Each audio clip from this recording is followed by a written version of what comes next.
Do you enjoy? Mahilig ka ba sa magandang kwento? Kung oo, mag-i-enjoy ka rito.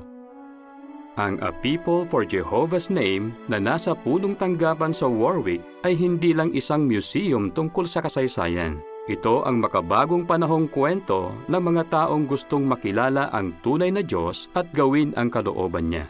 Pero hindi lang ito basta kwento. Ito ang ating kasaysayan.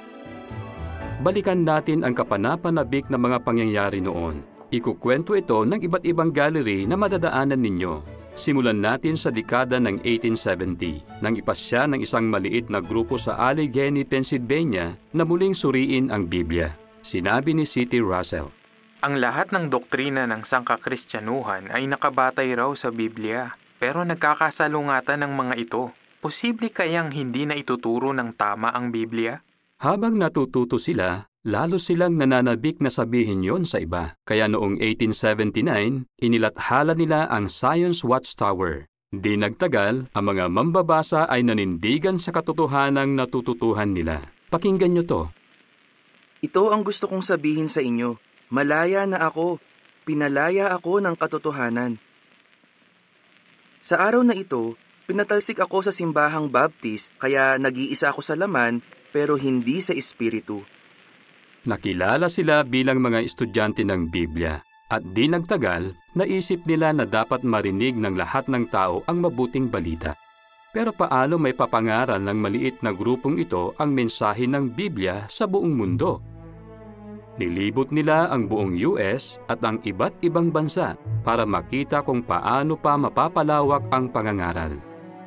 Sa isang paglilibot lang noong 1911, si C.T. Russell at ang mga kasama niya ay naglakbay sa buong mundo. Alamin natin kung ano ang buhay ng mga panahong iyon. Sa gallery na ito, makikita mo ang buhay ng isang pilgrim o ang tinatawag natin ngayon na tagapangasiwa ng sirgito. Ito ang coat na isinusuot nila kapag nagbibigay ng pahayag pangmadla. Ang mga estudyante ng Biblia ay nag-aalok ng Studies in the Scriptures sa ministeryo. May listahan sila ng mga nagsusubscribe sa Watchtower at pinupuntahan nila ang mga ito. Noong 1914, ipinalabas nila ang kapanapanabik na Photodrama of Creation. Ginawa ito para patibayin ang pananampalataya ng mga tao sa Biblia bilang salita ng Diyos. Kombinasyon ito ng mga pelikula, sound recording, at magaganda at makulay na mga glass slide. Isinadula ng daan-daang tao ang mga eksena sa Biblia. Ang ilan ay may kasama pang buhay na mga hayop. Sulit ba ang lahat ng pagsisikap na ito? Mahal na Brother Russell, gusto kitang pasalamatan ng sobra sa pribilehiyong mapanood ang Photodrama of Creation. Hindi ko akalaing masasaksihan kong ipinangangaral ang ebanghelyo sa mga tumatahan sa lupa, pero yan ang nangyayari. Walang salitang makapaglalarawan kung gaano ako kasaya. Ang iyong kapatid, F.E. Riley. Sa pagtatapos ng 1914, mahigit 9 milyon ang nakapanood nito. Pero pagkatapos niyan, may mga pagsubok palang darating sa mga estudyante ng Biblia.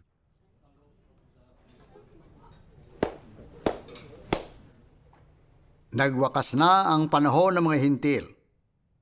Tapos na ang maliligayang araw nila. Pero hindi natin alam kung ano ang mangyayari. Sumiklab ang digmaang pandaigdig uno noong 1914. Noong 1916, nang mamatay si C.T. Russell, hindi makapaniwala ang mga estudyante ng Biblia. Panahon ito ng pagsubok. Sa loob ng organisasyon, nagtatalo-talo ang ilan kung sino ang dapat manguna. Pinipilit din sila ng gobyerno na makipagdigma. Noong 1918, ibinilanggo si J.F. Rutherford at ang 7 malalapit niyang kasama. Ito na ba ang katapusan ng mga estudyante ng Biblia? O patutunayan nilang sila ang bayan na nagdadala ng pangalan ni Jehovah? Napakasaya ng mga estudyante ng Biblia nang palayain ng ating mga kapatid sa Atlanta Federal Prison noong Martes, Marso 25, 1919. Lalong nakita ang debosyon nila kay Jehovah nang mangaral sila agad para sabihin sa lahat ang tungkol sa pagliligtas ni Jehovah sa kanyang bayan. Thomas Sullivan. Nanumbalik ang sigasig ng mga estudyante ng Biblia. Pero tuloy-tuloy pa rin ang pag-uusig. Sa gallery na ito, makikita kung paano nanindigan ang ating mga kapatid. Sa Russia, pinatibay ng isang ama na nakulong ng 10 taon ang kanyang mga anak na babae sa pamamagitan ng mga postcard na may drawing niya. Sa Greece, ginamit ng isang kapatid sa bilangguan ang kumot na ginamit noon ng tatay niya nang mabilanggo ito. Nagsilbing paalaala ang kumot na iyon ng katapatan ng kanyang ama. Sa Korea, ang mga saksi ay ikinulong ng hanggang 30 araw sa napakasikip na mga selda. Tumayo ka sa loob ng mga guhit, ganyan lang kaliit ang selda nila. Pero nanatiling matibay ang pag-asa ng mga kapatid na ito. Habang lumiliwanag ang salita ng Diyos, mapagpakumbabang iniwan ng mga estudyante ng Biblia ang mga tradisyong salungat sa Biblia. Sinuri nila ang mga awit nila sa pagsamba kung nakabatay ito sa Biblia. Lalong naging malinaw na ginagamit ni Jehova ang bayang ito para kumatawan sa kanya. Kaya noong 1931, tuwang-tuwa sila sa bago nilang pangalan, mga saksi ni Jehova. Noong 1935, ipinakilala ni Brother Rutherford ang lubhang karamihan ng ibang tupa na naglilingkod kasama ng mga pinahiran. Sinabi niya sa pahayag niya, "Pwede bang magsitayo ang lahat ng may pag-asang mabuhay magpakailanman dito sa lupa?" Dahil sa bagong pagkaunawang ito, nakita nila kung gaano kalaki ang atas ni Jesus na paggawa ng alagad. Kailangan ng bagong mga paraan. Makikita sa ikatlong gallery ang mga paraan ng pangaral noong dekada 30 at 40. Ang radyo ay mabisang paraan para makarating ang mensahe ng kaharian sa maraming tao.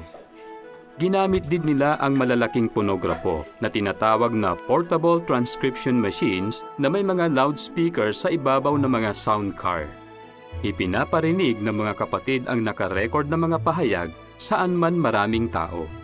Nagdisenyo rin sila at gumawa ng mas magaan na mga ponografo para madala ng mga mamamahayag ang nakarecord na mensahe sa bahay mismo ng mga tao. Nakatulong ang mga paraang ito para iisang mensahe lang ang madala sa mga tao. Pero dumating ang panahon na dapat sanayin ang bawat lingkod ni Jehova na maging mabisang saksi. Nagkaroon ng mga paaralan.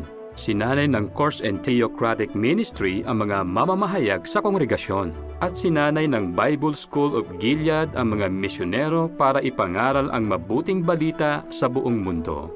Dumating na ang bagong panahon ng pagtuturo mula sa Diyos. Tatanggap tayo ng isang kahanga-hangang pantulong. Noong 1950, tinanggap natin ang New World Translation of the Christian Greek Scriptures at noong 1961, inilabas ang buong Biblia. Mula noon, paganda ng paganda ang mga tool na ginagamit natin sa tulong ng teknolohiya. Mabilis na pag-iimprenta, internet, video at iba pa. Nakatulong ang mga ito para manatili tayong nagkakaisa, mapangaralan ang milyon-milyon at maluwalhati ang Diyos. Oo, ang kwento sa museum na ito ay kwento ng isang espesyal na bayan, ang bayan na nagdadala ng pangalan ni Jehova.